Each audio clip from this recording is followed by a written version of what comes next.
Ini, eh, Mas Sandi ini sekarang kan turun ke bawah gitu kan bersama rakyat. Tapi kan orang juga tahu seorang Sandiaga Uno ini kan pengusaha konglomerat, betul. disebut sebagai urutan kesekian sebagai orang terkaya di Indonesia. Gitu. Ada apa sih sama pengusaha kok sekarang mau ramai-ramai terjun ke politik?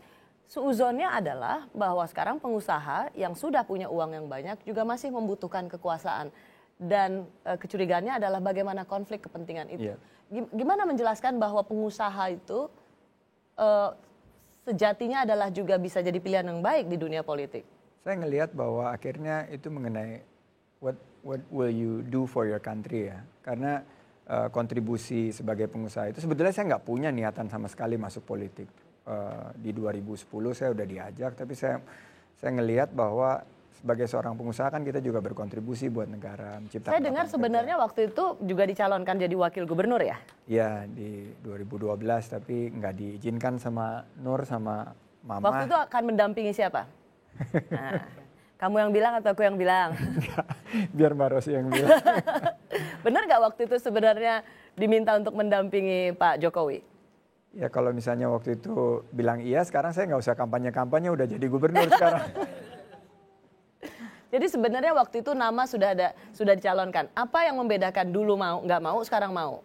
Ya pertama-tama saya berpikir yang paling simpel sih keluarga nggak mengizinkan. Pak Foke itu kan masih om saya. Jadi saya buka sekarang di Rossi bahwa pikiran saya waktu itu saya nggak mungkin bisa menyalurkan misalnya pindah sektor aspirasi ke politik, tapi terus saya akhirnya dimusuhin oleh keluarga. Saya nggak akan mau melakukan itu, satu. Nomor dua, prinsip saya waktu itu bisnisnya belum selesai. Saya belum menyiapkan pengganti saya. Perusahaan saya belum publik. Keterbukaan belum kita lakukan secara maksimal dan optimal. Akhirnya saya putuskan untuk memutuskan tidak masuk di karir politik. Tapi waktu Pak Prabowo ngajak di tahun 2015, ada satu hal yang betul-betul menyentuh hati saya gitu. Dia ngomong begini, ya kamu sih bisa aja jadi pengusaha terus, memperkaya diri kamu sendiri, dia bilang.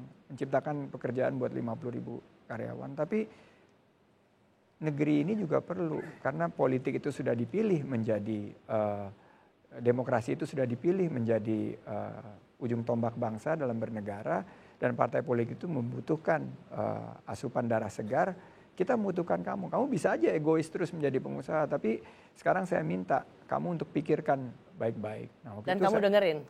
Waktu itu saya belum bilang iya gitu. Saya kan ada defense satu lagi. Oh ya, berani sama Pak Prabowo? Iya. Benar. Takut juga sih gigil. Begeter gitu loh gini-gini. Iya apa. Aku bilang, aku tanya ibuku dulu gitu. Tanya, silakan aja tanya orang tua. Nah besoknya ya tanya ke Mama, tanya ke Nur. Dan dua-duanya waktu saya datang ke Mama, Bu Min bilang, belum saya bicara, kamu mau masuk politik ya? Mau tanya pendapat saya? Ya kok tahu? Rupanya Pak Prabowo itu intel juga ya? Rupanya dia ikut BIN dulu mungkin sebelumnya. Tapi terus rupanya dia udah bicara sama Pak Prabowo malamnya, dan Pak Prabowo justru yang meminta izin. Dan akhirnya jadi sebenarnya minta izinnya ke Tante Min, ke kamu tuh cuman ini aja, tinggal ya atau enggak gitu. Ya singkat kata akhirnya saya terima, tapi harus ada konsekuensinya. Tadi kan Mbak Rosi bilang bahwa ada benturan kepentingan. Saya yakin, hakul yakin pasti ada benturan kepentingan dimanapun kalau kita misalnya hidup di dua alam, sebagai penguasa maupun sebagai politisi. Akhirnya saya putuskan ya sudah, saya izin sama partner saya, Rosan, Pak Edwin, Pak Boy, Pak Teddy dan lain-lain. Saya bilang, Pak saya izin ini langkah saya masuk ke politik, mohon doa restu, saya mundur 100% dari dunia usaha. Makanya Juni 2015 saya tinggalkan 18 posisi strategis di grup dan saya dalam totalitas masuk ke sektor politik. Orang bilang kalau misalnya sindiran buat partai politik atau DPR adalah orang untuk cari uang begitu. Padahal sebenarnya idealnya orang yang sudah selesai dengan dirinya, maka di politik itu bukan cari uang. Apakah ini artinya indikasi seorang Sandiaga Uno sudah selesai dengan dirinya? Ya, saya melihat bahwa Allah udah berikan begitu banyak karunia buat saya dan Nur ya dan keluarga. ya kita dicukupkan benar rezekinya. Mungkin saat ini saya harus tarik garis dan melihat bagaimana kita bisa berkontribusi buat bangsa dan negara. Nah, tentunya pasti banyak yang skeptis, banyak yang menyatakan bahwa wah ini adalah salah satu ekstensi untuk mencapai suatu kekuasaan, untuk memperkaya diri sendiri. Nah, saya memulai suatu tradisi baru bahwa kita mulai dengan transparansi, kita terbuka ya. Nur, mohon maaf, pasti income kita akan menurun. Wah, nggak jadi beli tas lagi deh, hilang deh satu Hermes. Satu bag mungkin harus dijual pelan-pelan. Perhiasan, dilelang ya? Perhiasan. Dilelang. Perhiasan. Tapi bagi saya ya sepertinya ya Allah sudah mencukupkan rezeki kami. Sudah saatnya kami melihat bagaimana kita berkontribusi buat bangsa dan negara. Apakah seorang Sandiaga Uno ini juga memiliki kedekatan dengan konglomerat sehingga kebijakannya nanti sangat syarat dengan kepentingan konglomerat? Ya tentunya para pengusaha-pengusaha besar itu kawan saya semua. Saya dulu ada di dunia di situ. Tapi yang satu yang jelas bahwa intinya karena saya tahu semua trik dan saya tahu semua game yang dimainkan oleh para konglomerat dan para pebisnis. Dan saya tahu sekarang saya ada di ranah publik, jadi saya bisa... Game-nya kan misalnya salah satunya pengusaha itu identik dengan nyuap. Mas Sandi pernah nyuap nggak? Saya kalau ngelihat dari segi suatu tatanan ya nggak pernah saya nyuap. Saya nggak pernah nyuap dan menurut saya seorang pebisnis itu nanti pada satu titik kalau dia kan ada tiga yang selalu bilang menjadi godaan terbesar kan, harta, tahta dan wanita. Yang ketiga udah pasti enggak lah ya. Bukan ya, karena di samping ini ya bilangnya enggak lah. Nanti tapi sama kan gitu. Jadi kalau kita misalnya menghalalkan segala cara atau pada satu dibalik gitu. Misalnya saya sekarang sebagai politisi, seorang pengusaha yang ingin proyek misalnya atau ingin suatu kemudahan menyuap, saya akan bilang gitu loh bahwa satu, kapan bangsa kita berubah. Nomor dua, saya bilang sama pengusahanya, mungkin uang saya lebih banyak dari kamu. Jadi ngapain kamu mau nyuap saya gitu loh. Siapa mentor bisnis seorang Sandiaga Uno? William Surajaya, Pak William, rest in peace. Om William itu ngajarin saya mulai dari satu, membuat perusahaan itu atau membuat usaha itu adalah harus menjadi harta atau assets to the nation. Jadi konsep rahmatan lil alamin itu secara harafiah diajarkan oleh Om William kepada saya gitu. Dia tuh benar-benar man of honor. Dia betul-betul seorang yang menuntaskan segala kewajibannya dia. Jadi dia lebih penting mengedepankan reputasi daripada mengedepankan sedikit uang yang sebetulnya menurut dia kan ini juga bukan milik saya. Saya hanya diberikan oleh Tuhan Yang Maha Kuasa untuk mengelola uang-uang ini. Mas Andi tadi sudah mengakui soal kedekatan dengan para pengusaha, para konglomerat yang mungkin bagi banyak orang tidak semuanya memiliki reputasi yang baik begitu. Ada gubernur yang dibilang lebih gubernur pengembang dibandingkan gubernur rakyat. Sementara seorang Sandiaga Uno kan juga benar-benar calon gubernur yang dekat dengan pengusaha-pengusaha itu. Yang banyak juga di antara mereka punya konotasi yang negatif gitu. Saya sih ngelihat bahwa semua pengusaha apalagi yang udah di papan atas pasti punya niat yang baik. Niat mereka kan tentunya ingin juga berpartisipasi dalam pembangunan kita. Ya cara mereka lain-lain. Seorang Sandiaga Uno bisa bilang enggak pada partner-partner yang dulunya partner bisnis kalau punya kepentingan untuk usaha atau proyek di Jakarta. Saya udah bilang enggak. Semua partner saya bilang jangan maju untuk DKI 1, tapi saya bilang enggak, ini tugas saya. Saya diminta oleh kader-kader dan beberapa warga. Jadi walaupun mereka bilang jangan maju deh, lu tuh bunuh diri, nggak mungkin lah lawan Ahok katanya. Ini orang Superman, udah pasti akan menang, lu akan kalah telak gitu. Tapi saya bilang enggak, maaf, ini tanggung jawab saya sudah terima aspirasi ini dan buat saya ya mohon maaf partner-partner saya akan melakukan ini dan saya akan membuktikan bahwa pada satu saat saya akan menjadi seorang kandidat yang akan diperhitungkan dan kalau melihat survei sekarang ada fenomena bahwa ada perubahan preferensi daripada masyarakat dari tadinya mendukung Pak Gubernur Basuki ke sekarang undecided atau malah mendukung saya gitu.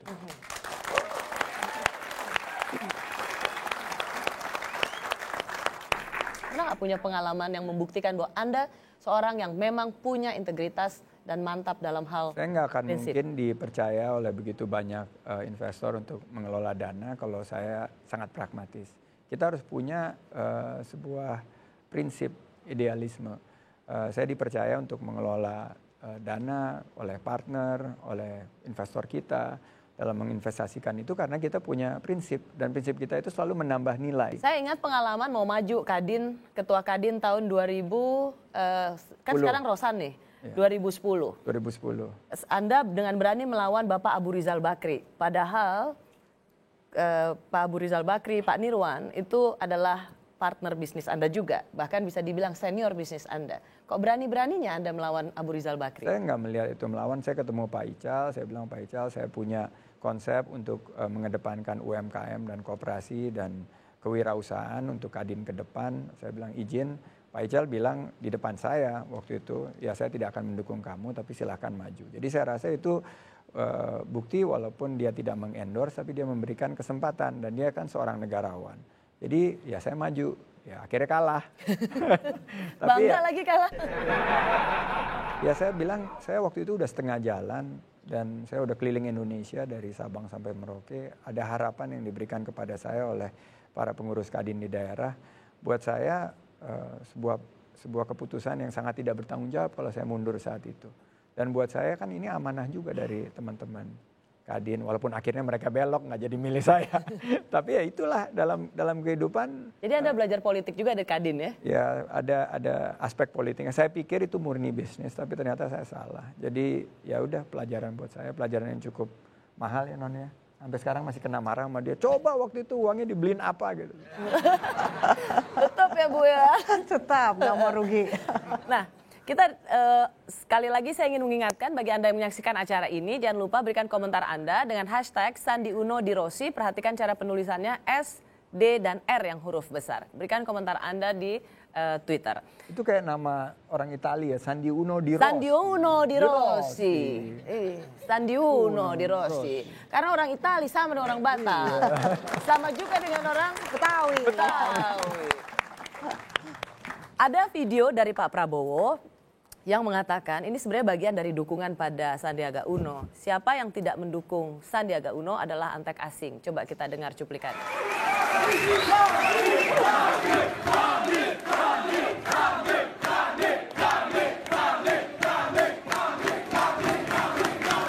Jadi saya harapkan kalau kau hormat sama Prabowo, kalau kau cinta sama Prabowo, kalau kau setia sama Prabowo, bantulah Sandiaga Uno.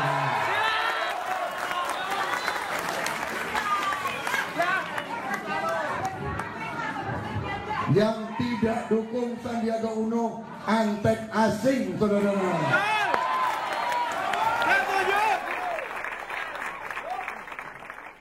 Apa tuh maksudnya tuh? Ya ini out of context ya, karena sebelum itu Pak Prabowo menyampaikan bahwa kita punya Undang-Undang Dasar 45 dengan pasal 33 sebagai pedoman kita bahwa bumi, air, dan tanah itu harus digunakan untuk kepentingan rakyat. Nah Pak Prabowo bilang bahwa Sandi berkomitmen untuk menjaga Undang-Undang pasal 33, dia pengusaha nasional, selama ini dia selalu mengedepankan bagaimana kita bisa berdiri di kaki sendiri, menjadi tuan rumah di negeri sendiri. Nah setelah itu, penggalan itu bahwa dia bilang bahwa ini Sandi Uno calon gubernur kita, dalam konteks itu bahwa mungkin yang disampaikan dia yang tidak mendukung Sandi Uno itu tidak komit kepada menjaga kedaulatan ekonomi Indonesia, jadi antek asing. Orang menerjemahkannya karena seorang Sandiaga Uno akan melawan petahana yang notabene dianggap misalnya Tionghoa, itu mementingkan kepentingan atau bisnismen dari kalangan pengusaha Tionghoa, maka itu disebut antek asing gitu. Bisa nggak Anda klarifikasi? Bisa Bang. Anggapan itu. Pak Prabowo tahu saya partnernya semuanya rata-rata dari beberapa partner saya. Rosan orang Betawi, Pak Boy Thohir orang Lampung, Pak Edwin orang Majalengka, keturunan Chinese. Ya, mentor Anda Pak William. Pak William Surajaya orang Majalengka yang sangat nasionalis. Keturunan Tionghoa. Saya juga bermitra sama Pak Teddy Rahmat dan banyak lagi pengusaha-pengusaha yang saya bermitra. Mereka tahu kok bahwa saya komitmen terhadap pluralisme, saya komitmen terhadap, saya nggak anti modal asing. Saya banyak mengelola bisnis saya menggunakan modal asing, pinjaman bank dari luar negeri juga saya pakai. Tapi sebagai seorang yang memang bisa dibilang, wah pribumi nih gitu ya, meskipun saya sebenarnya nggak mau pakai terminologi itu. Seorang Sandiaga Uno akan pakai cara-cara kampanye yang seperti itu nggak? Karena itu kan akan sangat mudah membedakan antara dia dan kami. Nggak laku ya, saya udah survei hampir tiap bulan mulai bulan Januari. Warga Jakarta itu nggak menganggap SARA sebagai isu utama dalam kampanye ini. Jadi menurut saya itu isu usang dan saya juga agak bingung sih waktu Pak Gubernur Basuki ngangkat isu ini waktu ketemu saya. Saya bilang, Pak itu isunya usang, tapi partai Anda gini-gini. Ya saya bilang ya itu mungkin partai atau salah satu oknum di partai, tapi buat saya isu itu sudah over. Saya bayangin aja Mbak Rosi, saya sekolah SD PSKD, Kristen Protestan baca Nats di gereja, coba. Siapa teman SD-nya? Teman SD-nya your husband, Dino. Terus SMP Negeri 12, SMA Katolik All Boys High School. PL Pangudi Luhur. Saya pantas lihat yang cantik gini langsung. Wah. Kapan lagi dapat yang begini? Ya, mumpung nggak sadar. Saya bermitra sama teman-teman dari semua nasionalis, etnis Tionghoa maupun orang Indonesia yang pribumi maupun non-pri. Buat saya masalah SARA itu udah selesai, nggak menjadi isu yang utama dan warga Jakarta ternyata dari berbagai survei, dari focus group discussion menyatakan mereka akan memilih tidak disertai sebuah pertimbangan yang berbasis SARA. Jadi buat saya Cina non-Cina, Tionghoa non-Tionghoa itu Anda sendiri tahu bahwa bukan itu sebenarnya untuk makanan Jakarta ya? Buat Jakarta itu isu utama adalah ekonomi. Bagaimana masa depan mereka itu bisa mereka rajut. Bagaimana anak-anak mereka bisa mendapatkan lapangan pekerjaan. Bagaimana harga bahan pokok itu terjangkau sehingga biaya hidup itu tidak mencekik mereka. Itu yang menjadi permasalahan inti di Jakarta. Meskipun tingkat kepuasan pada petahana saat ini masih cukup tinggi dan melihat ada perbaikan-perbaikan. Kalau kita lihat soal harga sembako misalnya, DKI Jakarta inflasi year to year atau secara bulanan juga masih di bawah nasional sih Mas Andi. Ini kan artinya sebenarnya dari sisi ekonomi kalau dilihat dari indikator inflasi saja sebenarnya malah lebih rendah dibandingkan nasional. Nah itu bedanya saya sekarang 6 bulan saya turun di lapangan sama saya yang tahun lalu. Saya tahun lalu juga cuma ngelihat angka-angka seperti itu.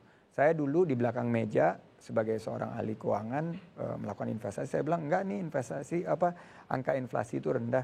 Ternyata begitu saya turun ke bawah, begitu harga daging itu 120.000, begitu harga bawang di atas 40.000, berteriak mereka bilang itu harus turun. Ekonom kalau nggak pegang angka gimana dong? Saya ekonomi itu harus pegang angka tapi juga harus turun karena yang nanti memimpin Jakarta itu kan adalah seorang pemimpin.